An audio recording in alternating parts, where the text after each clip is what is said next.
là, lui.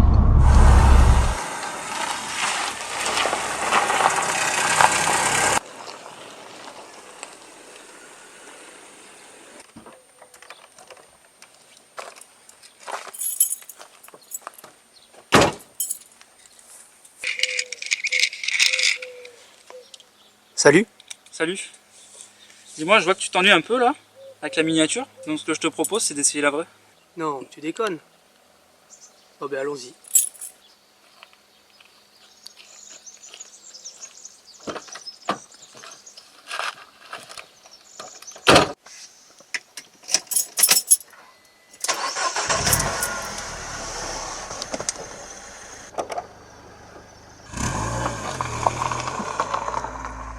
Il y a des belles histoires qui ne s'oublient pas. Celle du coupé RCZ de Peugeot en fait partie. Né au salon de Francfort 2007 sous la forme d'un concept, le 308 RCZ est censé préfigurer la nouvelle identité Peugeot, incarnée par le modèle du moment, la 308. Et voir un jour ce véhicule en série était un doux rêve, une folie. La crise économique étant passée par là, et habitué à voir trop souvent des modèles forts en images, jamais produits par Peugeot, personne ne s'attendait à ce que ce félin d'apparat soit un jour réalité. Et pourtant, devant l'enthousiasme général, Peugeot réplique et annonce au Salon de Genève 2008 la mise en production. Mars 2010, soit 2 ans seulement après l'incroyable annonce, le voici au grand jour, le roi lion est né.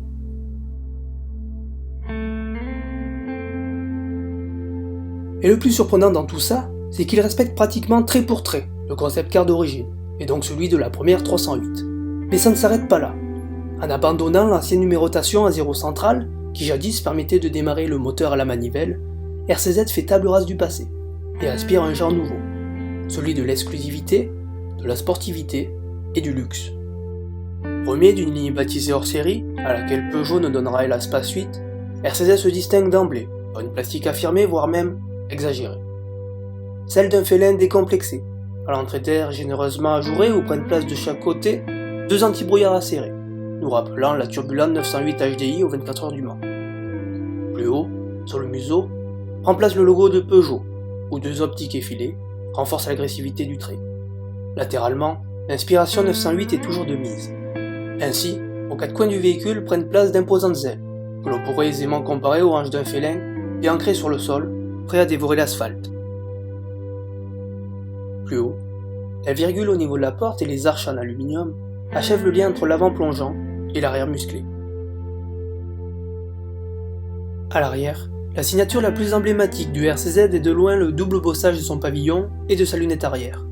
Une prouesse technique du fabricant de verre Saint-Gobain et un clin d'œil à un prestigieux carrossier italien, Zagato, où Peugeot aurait emprunté pour la petite histoire son Z pour la poser à son RC.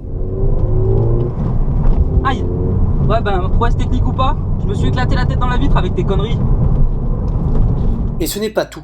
Sur le coffre, qu'il est préférable de tenir fermé les jours de pluie, sous peine d'avoir de l'eau à la place des bagages, un aileron motorisé fait son apparition. Ce dernier participe à l'esthétique mais également à l'équilibre de la voiture. Il se déploie automatiquement dans 2 positions en fonction de la vitesse et peut être actionné manuellement à partir du poste de conduite. À l'intérieur, le style surprend moins. Il est dans les grandes lignes de celui de la 308 éponyme, avec quelques modifications comme l'aérateur central remplacé par l'horloge du concept car, ou encore le fond des compteurs en véritable aluminium pressé. Les sièges, issus de la 308cc, reçoivent quant à eux des appuis-têtes intégrés, gaufrés sur les versions cuir du logo Peugeot, au maintien plus que correct. Enfin, la planche de bord comme les contreportes peuvent être garnies, en option, de véritable cuir, autrement c'est de l'imitation brevetée Peugeot. À l'arrière, les places, homologuées pour des enfants en bas âge, ne serviront qu'à dépanner, car rentrer et sortir relève de l'exploit. De plus, les dossiers verticaux vous feront mal au dos. En effet, lorsque vous faites à peu près ma taille, c'est assez simple de rentrer à l'arrière du RCZ. Il suffit de rabattre les dossiers comme ceci, d'avancer au maximum le siège conducteur, voilà, et de s'y glisser. Une fois que c'est fait, en rabattant le dossier, on se rend compte qu'on est assez confiné, puisque les dossiers sont assez à la verticale. On a bien sûr la lunette qui est assez, on va dire, limité au niveau de la hauteur, puisque même avec le double bossage, on a la tête qui tape contre. Mais le plus difficile, c'est pour en sortir, puisque en fonction d'où vous vous trouvez, il faut intégralement ouvrir la porte comme ceci, et si on est en ville, c'est bien compliqué. Dommage, car à défaut de pouvoir voyager à 4, le coffre du RCZ est immense. Il va de 321 à 639 décimètres cubes une fois les dossiers rabattus, soit autant que l'ancienne 308 berline. Ah, une bonne journée à faire les boutiques, moi j'ai les bras chargés de bagages. Ah ben voilà, je savais qu'on était mieux dans le coffre. À la question est-ce que le RCZ est un véhicule à la connectique moderne, je réponds oui. Son poste d'origine, le RD4, à affichage monochrome, vous permettra de lire vos musiques et de passer vos appels en Bluetooth. Le USB et la jack sont également de la partie, cachés dans la coudoir. Parlons maintenant mécanique. Pour mouvoir ce gros félin, il lui fallait de gros moteurs. Peugeot a ainsi décidé de lui en offrir 3. 2 essences THP développées en partenariat avec BMW, faisant respectivement 156 et 200 chevaux pour 1,6 litre de cylindrée, et un diesel HDI maison de 2 litres et 163 chevaux. Techniquement, le RCZ repose sur la plateforme de l'ancienne 308, la PF2, qui privilégie plus le confort que la sportivité. Mais en rabaissant de 4 cm le point de gravité et en élargissant les voies avant et arrière par rapport à la 308, Peugeot est arrivé à la rendre d'une efficacité redoutable. Le modèle équipé du THP 200 reçoit même le train avant spécifique de type Pseudo-MacPherson de la 407. Ainsi paré, ce modèle est le plus sportif de la gamme. Mais ça ne s'arrête pas là. Histoire de pousser le bouchon encore plus loin, ce modèle dispose de séries d'un volant de plus petit diamètre et d'un levier plus court, facilitant ainsi la conduite sportive. Évidemment, ces deux éléments sont disponibles en option sur les autres modèles. Enfin, un sound system est proposé sur les versions Essence, de série pour le THP 200 et en option pour le THP 156, permettant d'amplifier le son du moteur à l'aide d'une membrane, plongeant son conducteur dans une ambiance indiscutablement racing.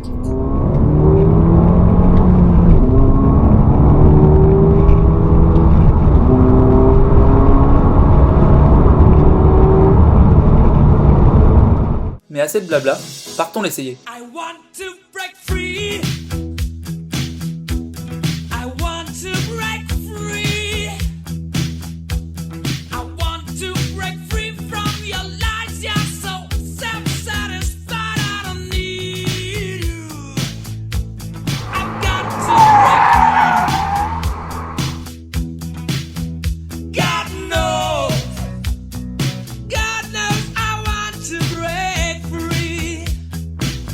Alors à l'essai aujourd'hui nous avons droit au THP 200, à savoir le moteur le plus puissant de la gamme RCZ. C'est donc le moteur développé en partenariat avec BMW et PSA, nous permettant ainsi d'avoir les caractéristiques des deux constructeurs, à savoir premièrement pour PSA la grande souplesse de ses moteurs, mais également chez BMW le PEPS des mécaniques allemandes.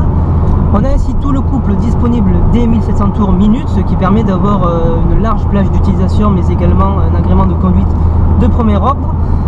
Sur cette configuration donc équipée du train avant spécifique de la 407 de type Pseudo-MacPherson et également de jantes optionnelles 19 pouces, c'est pas tout à fait la configuration la plus propice au moelleux, mais le RCZ est étrangement confortable. On citera également que sur ce moteur, sa large plage d'utilisation permettra de conduire de deux manières le véhicule. Donc on peut très bien l'exploiter au quotidien, donc sans vouloir vraiment conduire de manière très sportive.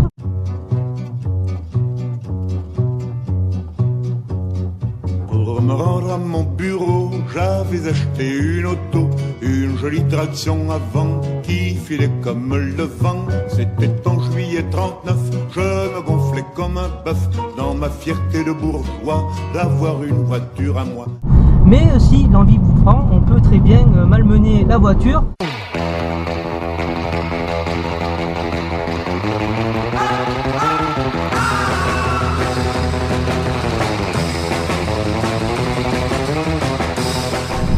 Ouais bon là c'est un peu abusé mais c'est l'idée. Bref, vous l'avez compris, le RCZ c'est le véhicule qui incarne l'audace et le talent de Peugeot. Car oui, de l'audace et du talent il en fallait pour oser sortir un tel véhicule, surtout à l'heure où l'économie et la froideur du style sont de mise.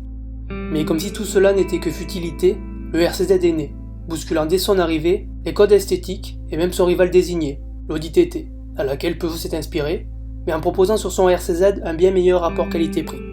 Enfin, son style et la rigueur de sa mécanique lui aura valu de nombreux prix, comme le Special Design Award 2010 ou encore le titre de la plus belle voiture de l'année 2009, pour aboutir en compétition à de nombreuses victoires notamment aux 24 heures du Nürburgring. En janvier 2013, le RCZ reçoit un dernier lifting de mi-carrière, touchant principalement sa face avant. Un an plus tard, Peugeot lance une version plus affûtée de sa Lionne, en la confiant à son département sport. Elle reçoit ainsi un différentiel à glissement limité Torsen permettant de faire passer toute la puissance au sol, du moteur le plus puissant de l'histoire de Peugeot, à savoir le 1600 Turbo, poussé désormais à 270 chevaux. Son rival n'est donc plus l'Audi TT, mais l'Audi TTS. Mais ce répit de courte durée pour le RCZ, car la crise l'a rattrapé, et c'est dans le cadre du salon de Shanghai 2015 que Peugeot a annoncé l'arrêt du coupé. Fin 2016, il ne sera donc pas remplacé, et deviendra qui sait, une jolie pièce de musée.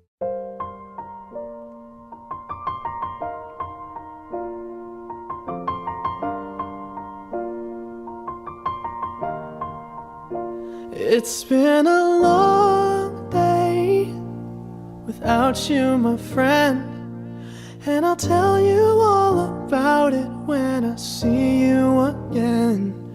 We've come a long way from where we began. Oh, I'll tell you all about it when I see you again. When I see you again. Damn, who knew? All the planes we flew, good things we've been through. That I'll be standing right here talking to you about another path. I know we love to hit the road and laugh, but something told me that it wouldn't last. Had to switch up, look at things different, see the bigger picture. Those were the days, hard work forever pays. Now I see you in a better place. How can we not talk about family when family's all that we got? Everything I would do, you were standing there by my side. And now you gon' be with me for the last ride. It's been a long day without you, my friend, and I'll tell you all about it when I see you again. We've come a long way from where we began. Oh, I'll tell you all about it when I see you again. When I see you again. Mais quel con, il passe devant la caméra. Des règles de film. On ne passe jamais devant une caméra quand ça tourne.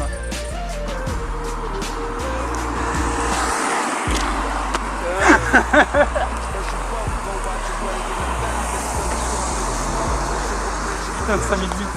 Il est en plein dans le cadre. Non, c'est pas là, c'est beaucoup plus là. Voilà, c'est bon là. Faudrait se placer à l'entrée là-bas. Derrière le mur en pierre. Ah non, pas là. On va se faire tailler le champ. Là-bas, dans le rond-point.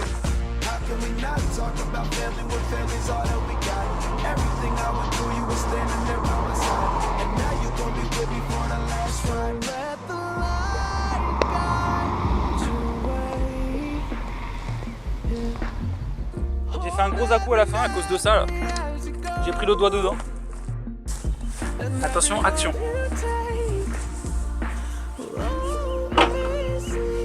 Ah ben voilà, je savais qu'on était mieux installé dans le coffre.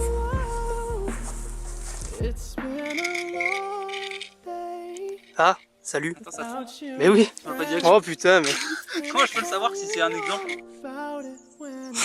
Tu vas dès que c'est beau. J'ai lancé la vidéo, tu vas dès que tu veux.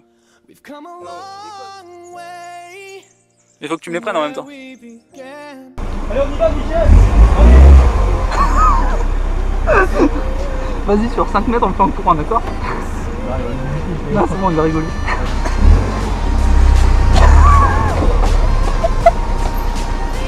Non mais allez, sérieusement... C'est lui qui m'a demandé, hein.